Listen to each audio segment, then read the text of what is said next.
Have you ever wondered why you study English again and again, learn new vocabulary, watch English videos, and even understand many English sentences? But when it is time to actually speak, you suddenly feel nervous, or you cannot find the right words. If that sounds familiar, don't worry, because today we are going to talk about something that can completely change the way you practice English. Exactly, Liba. And I think one of the biggest mistakes English learners make is believing that they need to study for many hours every day to improve. The truth is, you don't always need hours and hours of grammar exercises or hundreds of vocabulary words. What you really need is regular practice with the right skills, even if you only have a few minutes every day. That's such an important point, Jack. Sometimes people spend 2 or 3 hours studying English on one day, and then they don't practice again for the next 4 or 5 days. But language learning doesn't work like that. English becomes easier when you give your brain regular practice and allow it to meet the language every single day. Absolutely. Think about it like exercise. If someone goes to the gym for 5 hours one day and then does absolutely nothing for the next 2 weeks, they probably won't get the results they want. But if they exercise for a short time every day, they can slowly become stronger. English works in a very similar way. Small daily practice can create big changes over time. And that's exactly what today's episode is about. Welcome back to Talk Smart English Podcast. I'm Leba. And I'm Jack. Today we're going to talk about 5 things you need to practice every day. And these 5 things are not complicated. You don't need expensive courses, special equipment, or a perfect English speaking environment. You can practice them at home, at work, while walking, while traveling, or even when you're completely alone. Yes! And the best part is that these 5 habits can help you improve several important areas of English, including speaking, listening, vocabulary, thinking, and confidence. So if you're serious about improving your English, stay with us until the end. Because by the end of this episode, you'll have a simple daily practice routine that you can start using today. You don't have to wait until tomorrow, next week, or next month. So, Liba, are you ready to tell our listeners what the first thing they should practice every day is? Absolutely, Jack. Let's start with something that every English learner needs to do more often: speaking English every single day. So, Jack, let's begin with the first thing that every English learner should practice every day. And I think this one is probably the most important: speaking English. Many learners spend a lot of time reading English and listening to English, but they don't actually speak very often. They may understand a sentence perfectly when they hear it, but when someone asks them a question, they suddenly become nervous and don't know what to say. You're absolutely right, Liba. And there's a very simple reason for that. Understanding English and producing English are two different skills. You can recognize a word when you hear it, but that doesn't necessarily mean you can quickly use that word when you're speaking. Speaking requires practice because your brain needs to become comfortable finding words, creating sentences, and expressing your ideas without stopping every few seconds. Exactly.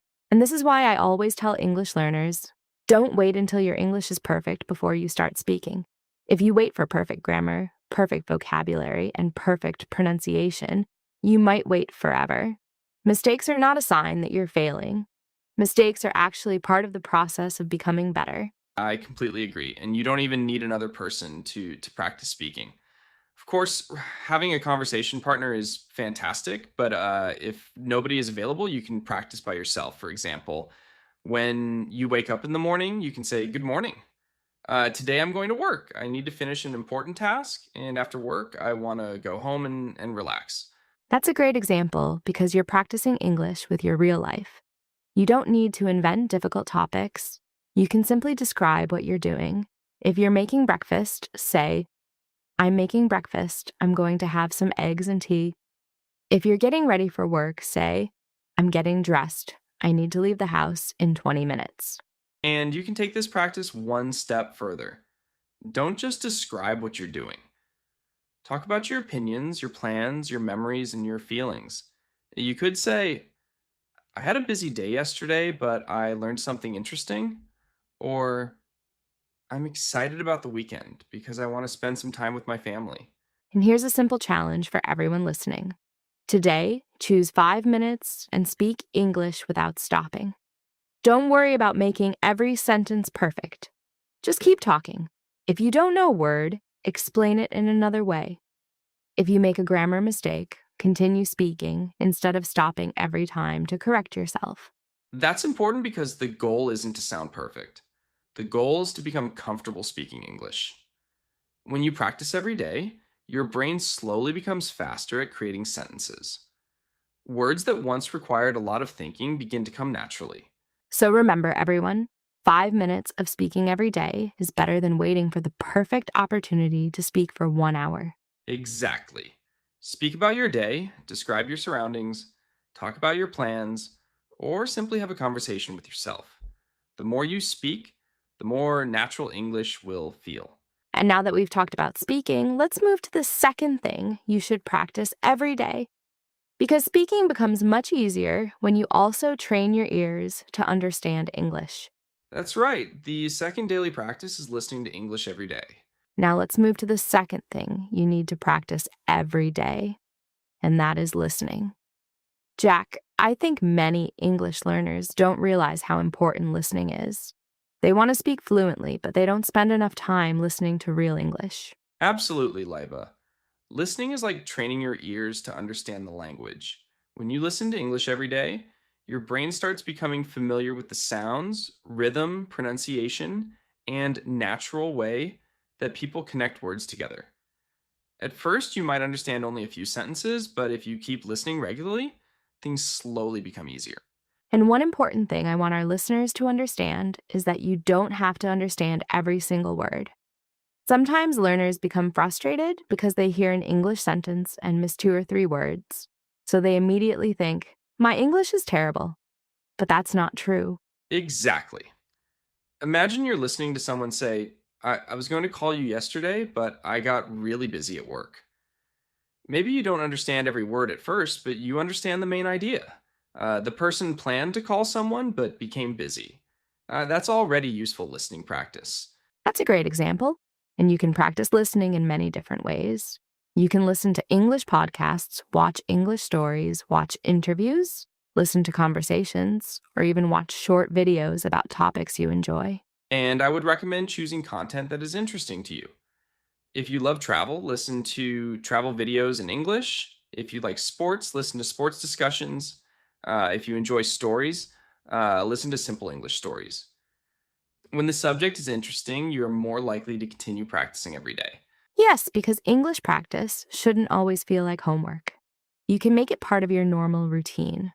For example, you can listen to English while having breakfast, while cleaning your room, while walking, or while traveling somewhere. And here's another powerful technique.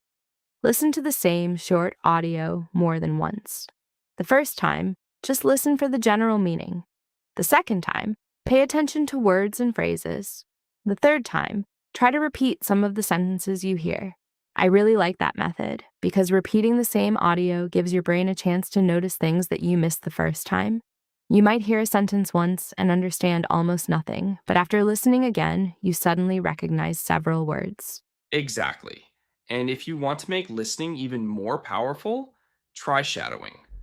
Listen to a sentence and then repeat it immediately, copying the speaker's pronunciation, rhythm, and intonation.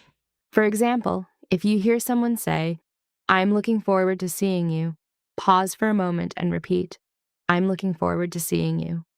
Don't just repeat the words. Try to copy the way the speaker says them. And don't worry if your pronunciation isn't perfect at first. You're training your ears and your mouth at the same time. With regular practice, you'll begin to recognize natural English more quickly, and you'll also become more comfortable speaking. So here's today's listening challenge. Choose 10 minutes of English that you can understand reasonably well. Listen carefully, repeat a few useful sentences, and try to understand the main message rather than worrying about every single word. And remember, listening for 10 minutes every day is much more useful than listening for 2 hours once a week and then forgetting about English for the next 6 days. Exactly. Daily listening helps you stay connected to English. And once you're listening regularly, you need something else to help you express your ideas more clearly.